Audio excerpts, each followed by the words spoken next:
Alright, so one thing I've noticed that occurs frequently in this show is the agency of women. They're not damsels in distress, they're actually shaping the men in the show. Starting with Esme, and now with the daughter, and with Martha, and with Bette. And there's so much agency given to the females in this show, and it's applaudable, and I wanted to know if it is a conscious effort that you guys are making when you're putting these scripts together. Yes, very conscious. Yeah. Just what you said. There's a sort of, and everyone does it. I guess because Batman is such a macho character. But who is more influential in anyone's life than their mum? And it just made for a more interesting character drama if it was the mum who's the angry, slightly off the rails loose cannon. Because we've seen, I mean, God knows, don't get me started. Loose cannon, off the rails dads is like, hey, who hasn't got one? Right. But slightly nutty mums is more interesting, and I do think that's the behind the whole Batman canon is like it's slightly nutty. Yeah. He's a nut job. Yeah. I don't think that's very charismatic and sexy nut job. But I remember that that was something that we really discovered in the course of Gotham too, like giving more stuff to Aaron, more stuff to Jade. I mean, all the female characters on that show, I felt like we just understood that so much of that universe lives in their storylines and their power. So. Well, that was more. That's just those were scary people. So that's true. Yeah. If you want more lines, compelling. Yeah, put them on screen. More lines. Same with Aaron. Yeah.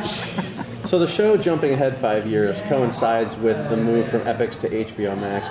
Was there a sense of trying to get new viewers a new start, or was it really just this is where you saw the story going? Yeah, there was no. We didn't, and nor were we asked to switch around anything.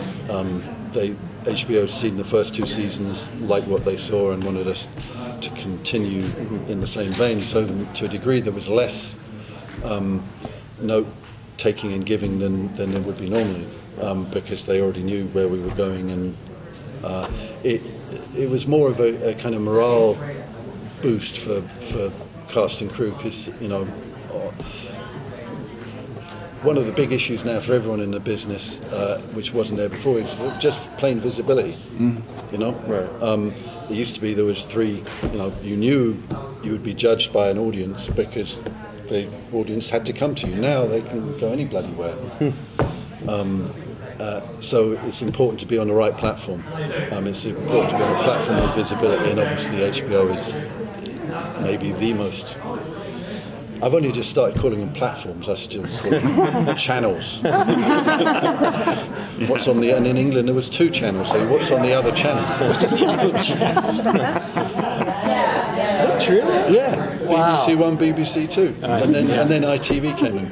Going off of that question, the move from Epix to HBO Max, you guys are now alongside all of these other wonderful DC shows. Yeah. Where do you guys see yourselves fitting in that group? What sort of DC audience are you appealing to with this show, with this niche? Well, I think the show has far more profanity than most of the other shows. I mean, there's far more blood and guts. I mean, which is the way of saying I think it's a very adult version of a show that lives inside the DC world. And not just because of the violence and the profanity, but I feel like the show digs into the relationships between the characters in very real ways. So that if were you to strip out all of the DC stuff out of the show, I think it plays as a drama. Mm-hmm. Exactly. Yeah. So I'm so glad you answered that. I was going to say, we're the Fredo Corleone of the we're instrumental in the plot, but we don't get no respect. I wanted something for myself. Of Alfred that drew you to it as the focus of a TV show? He's partly the fact that he's always there but invisible, and so that's a nice.